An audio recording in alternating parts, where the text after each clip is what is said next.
when I was invited to be on the jury by the WTI, yesterday when they were making a film, they asked me, why did you agree? You must have had so many invitations. Why did you choose this?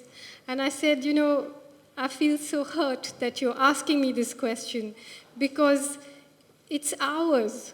Where else would I be? What other invitations would matter to me when we have to attend to this huge, enormous, bloody thing? Since I'm not a lawyer, nor am I even much of an organizer, nor am I even somebody who has been particularly concerned about my legitimacy or, I don't think in sort of legal and bureaucratic terms.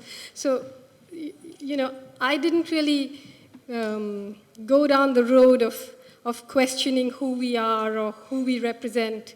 Because to me, it was a bit like somebody asking me whether I had the legitimacy to write a novel.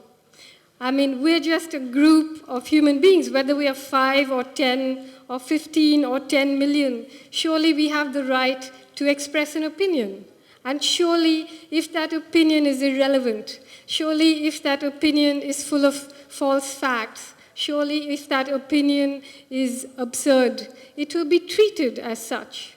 And if that opinion is in fact representative of the opinion of millions of people, it will become very huge. So we don't need to really worry ourselves too much about defining ourselves. I think we need to worry about being very clear, being very honest, being very precise about what we think, and express that fearlessly and in solidarity with the values that all of us have so clearly expressed in so many ways here today.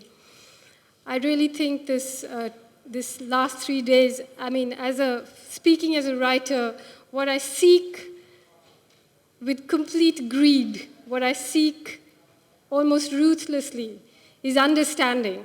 That is all that I ever ask for, an understanding of the depth of this world we live in. And that was a gift that one received, and I will always be grateful for it. To ask us why we're doing this, why is there a World Tribunal on Iraq?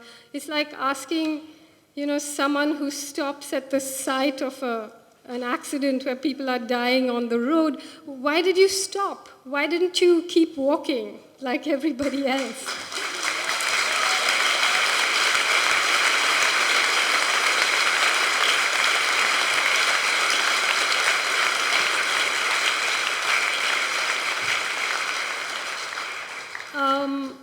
I didn't know what was more chilling, the testimonies of those who came from Iraq with the stories of the blood and the destruction and the brutality and the darkness of what was happening there, or the stories of that cold, calculated world where the business contracts are being made, where the laws are being rewritten, where a country occupies another with no idea of how it's going to provide protection to people, but with such a sophisticated idea of how it's going to loot it of its resources. The brutality or the contrast of those two things was so chilling.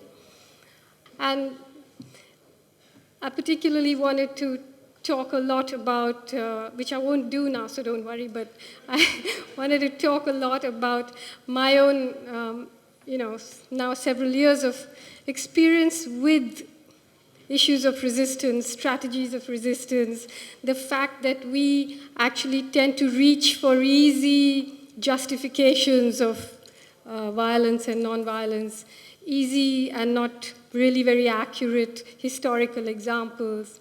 These are things we should worry about.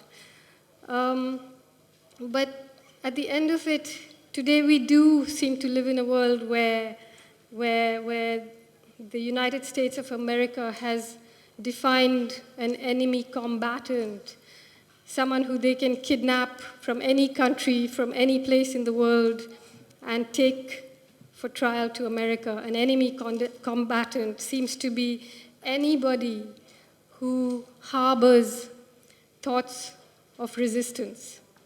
Well, if this is the definition, then I, for one, am an enemy combatant. Thank you. For more information or to view the full program, please visit us online at www.deepdishtv.org.